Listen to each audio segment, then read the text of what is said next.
El Yunque es una organización formada en los años 50 bajo consignas radicales de un catolicismo ultraconservador, contra los masones, contra los comunistas, contra los liberales, contra los judíos. Buscaban el reinado de la doctrina católica como eje rector para conducir la sociedad.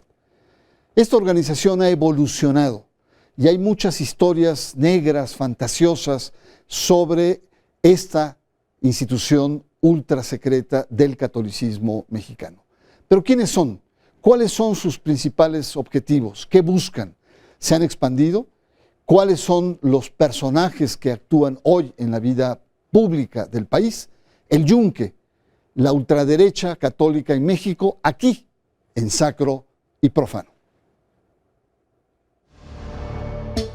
El Yunque nace en la década del 50 en el estado de Puebla. La organización tuvo un carácter secreto y se enfocó en el adoctrinamiento de jóvenes de clase media y alta en círculos universitarios. El nombre del Yunque viene de ese bloque de hierro durísimo sobre el que se trabajan los metales al rojo vivo, golpeándolos con un martillo. Por ello, el Yunque se caracteriza por pretender instaurar un orden social cristiano desde una delirante y rígida militancia con el propósito de construir una sociedad regida por los valores cristianos. A esta organización se le identifica con la ultraderecha católica. Es heredera de lo que el sociólogo francés Émile Poulat denominó catolicismo social intransigente. Es decir, su apuesta histórica que no está a debate, cuyas raíces se remontan por el tajante rechazo a los valores y sistemas sociales construidos por la modernidad. El Yunque ha tenido diferentes rostros como El Muro, Guía, DIAC y mucha incidencia en grupos conservadores como Provida, la Unión Nacional de Padres de Familia y ahora el Frente Nacional por la Familia. Actualmente el Yunque tiene una notable expansión a diferentes países de América Latina.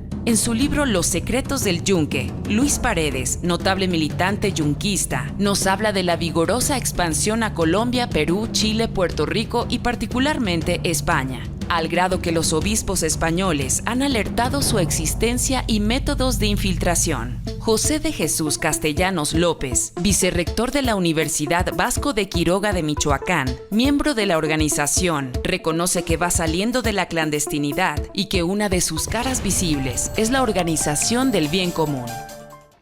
Bienvenidos a Sacro y Profano. Esta noche nuestro tema es un tema central en la vida política, cultural, religiosa, ya que estamos hablando del Yunque, esta organización secreta durante décadas, que recientemente a través de unas declaraciones de Jesús José Castellanos, el rector de una universidad de Michoacán, habló del Yunque, habló de su existencia, de su presencia, de su evolución y sobre todo de este tránsito de ser una organización ultrasecreta de derecha, de ultraderecha católica, a una organización discreta, como él le llama, mucho más abierta.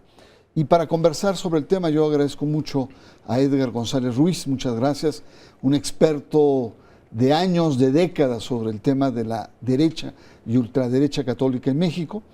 Y quisiera preguntarte así, a bote pronto, ¿qué es el Yunque? Sí, en primer lugar, muchas gracias, Bernardo, por tu invitación. Es un gusto estar aquí en Sacro y Profano. El Yunque lo podemos definir con tres características fundamentales. Es un grupo católico, o sea, actúa dentro del marco de la Iglesia Católica, no se sale de ese terreno, no es un grupo de tipo, digamos, pro-nazi, pro-neofascista, no, está dentro del catolicismo. Claro, del más derechista a la ultraderecha dentro de ese marco, pero ahí actúa. Es un grupo secreto y es un grupo conservador. ¿Qué quiero decir muy brevemente con qué es un grupo conservador? Un grupo que se opone al Estado laico desde el punto de vista de promover la autoridad y el poder de la Iglesia Católica en la sociedad. Es eso. Bueno, esto tiene muchas consecuencias de las cuales podríamos hablar después, pero muy resumidamente es eso. Y secreto, no es semisecreto, no es que a lo largo de la historia haya guardado cierta discreción, es un grupo, fue y es un grupo estrictamente secreto. O sea, al grado de que incluso el nombre, la existencia misma de la organización del Yunque, era Organización Nacional del Yunque, se mantuvo en secreto. Obviamente sus integrantes lo sabían, claro, muchos obispos, o todos, por lo menos muchos sí lo sabían. Y hasta lo apoyaban. Hasta lo apoyaban unos, otros lo condenaban, pero lo sabían. Hablaban de los grupos secretos que iban juramentos y demás, pues eran el Yunque y otros grupos, no era el único. La policía secreta lo sabía, la policía política tenía sus fichas ya desde esas décadas del siglo XX sobre el Yunque, bueno, sabía quiénes eran sus dirigentes, muchas cosas, otras no las tenían registradas, pero sí lo sabían. Algunos políticos, empresarios que apoyaban este grupo lo sabían, la gente no lo sabía, en los periódicos no se hablaba de esto. ¿Cuándo nace este grupo? ¿En qué este momento grupo nace en Puebla en 1953. Lo funda Ramón Plata Moreno, también un egresado de la Universidad, ingeniero de la Universidad Autónoma de Puebla, y que viene de nace el Yunque en esta época de las luchas que se llamaban entre FUAs y carolinos, FUA por Frente Universitario Anticomunista, que fue el primer membrete que adoptó el Yunque, y los carolinos, los de izquierda, porque estaban en el edificio. Pero eran Guerra Fría, entonces. Exactamente, la Guerra Fría y el enfrentamiento en la Universidad de Puebla entre derecha e izquierda. Comunismo, anticomunismo. Anticomunismo. Cristianismo sí, comunismo no. Exactamente. La lógica. Y del lado derechista, católico, anticomunista, pues uno de los dirigentes era Ramón Plata Moreno. Dime una cosa, ¿cuáles son los fines? ¿Qué persigue el Yunque? Como decíamos, en términos ideológicos, pues uno de tantos grupos que buscan la primacía, están contra el Estado laico, buscan la primacía del catolicismo.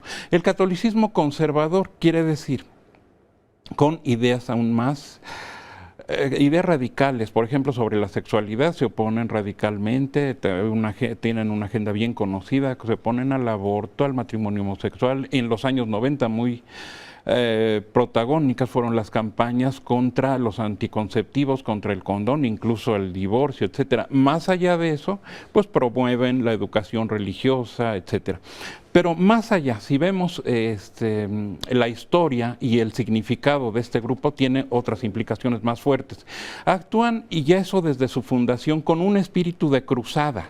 Es decir, vamos a aniquilar, a destruir, a neutralizar a los enemigos de la fe. ¿Qué te parece si hacemos un corte y retomamos este tema?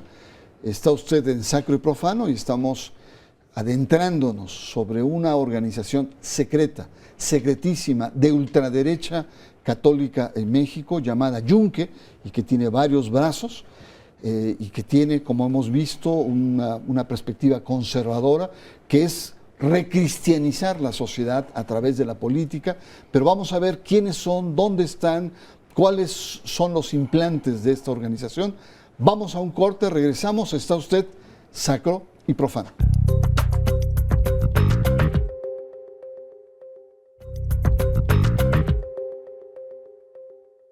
El Yunque en México, una organización ultrasecreta de carácter tradicionalista, de un catolicismo ultraconservador, que desde los años 50, nos ha dicho nuestro experto, 53, entra en escena justo en una atmósfera de Guerra Fría.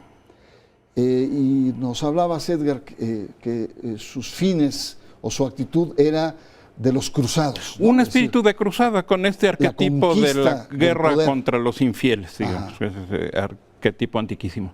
Y si lo reflexionamos, es un rasgo que se contradice con la naturaleza de una sociedad democrática, es plural. Entonces, vamos a lograr que toda la sociedad sea cristiana, sea conservadora, entonces se niega la pluralidad, obviamente.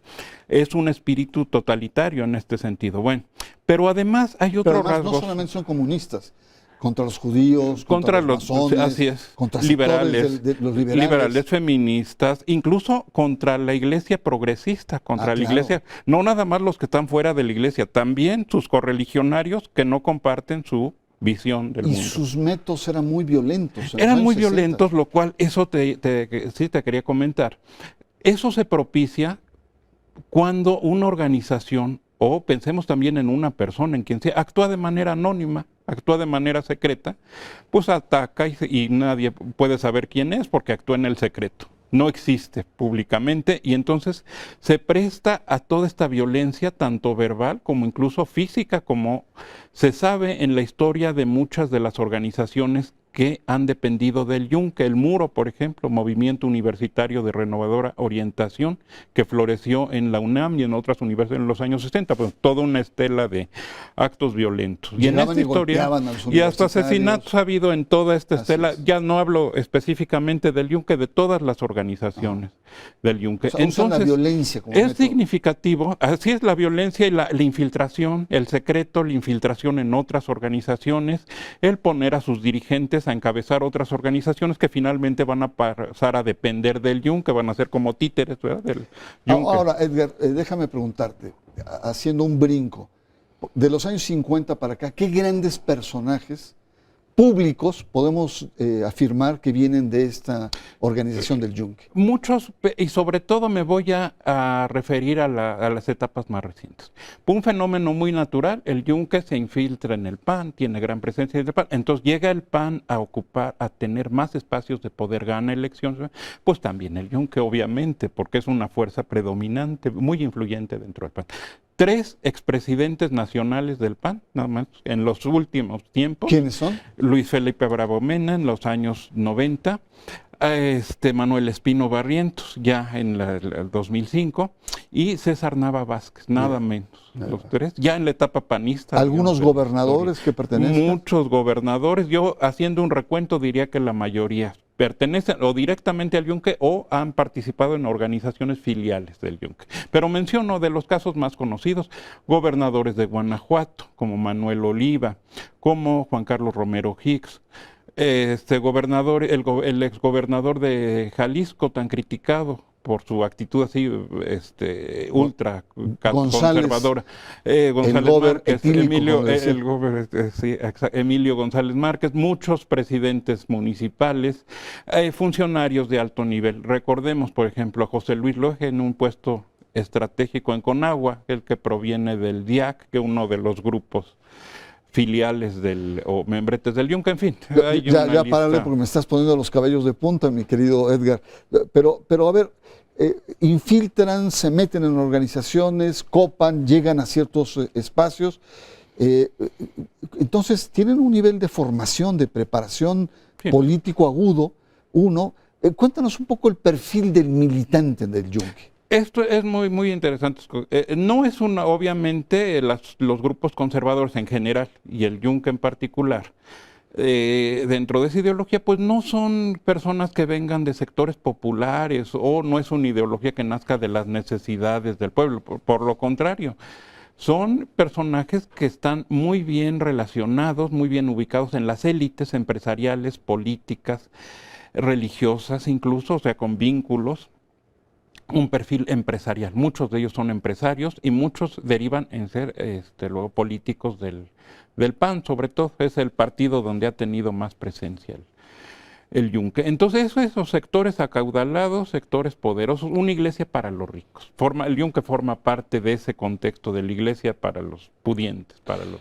Que busca a través de una cooptación del poder o de los poderes la recristianización de la sociedad y sobre todo una perspectiva conservadora. Eso en el plano ideológico, exactamente lo que tú dices. Pero más allá de lo ideológico, ¿persigue otros objetivos el Yunque? Claro que sí, persigue la obtención del poder, de la riqueza, de todos los beneficios materiales y la influencia social, cargos políticos, crecimiento de empresas, ocupar lugares importantes dentro de la sociedad, de los partidos.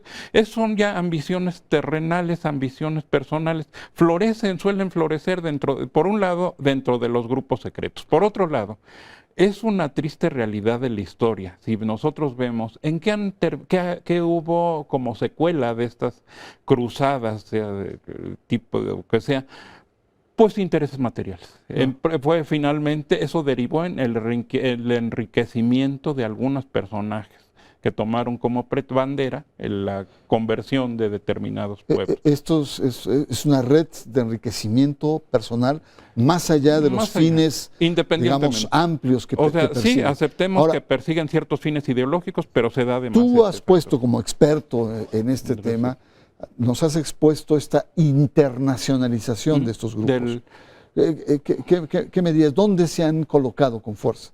¿El Yunque hay se ha una expandido? Lista, claro que sí, te voy a comentar. Los investigadores acerca de estos grupos en diferentes países proporcionan una lista de 21 países, incluyendo México, donde se han expandido. Te lo voy a leer: México, Guatemala, El Salvador, Nicaragua, Costa Rica, la gran parte de Centroamérica, Colombia, Venezuela, Chile, Argentina, Uruguay, Brasil, Estados Unidos, España, Francia, Filipinas, fíjense, hasta Asia, bueno, si bien un país con influencia católica, pero por la influencia española, bueno, Austria, Alemania, Bélgica, Polonia, Europa, o sea, occidental y oriental, Ecuador y Perú.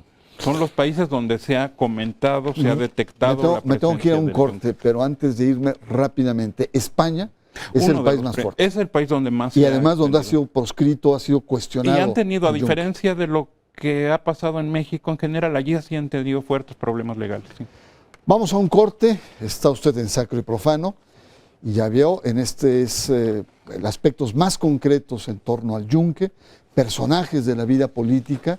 No solamente busca grandes cambios desde una perspectiva teológica o doctrinal, sino también una red de enriquecimiento de ciertos personajes en plena expansión a nivel internacional. Particularmente lo más polémico ha sido la presencia del Yunque en España. Vamos a un corte, regresamos. Está usted en Sacro y Profano.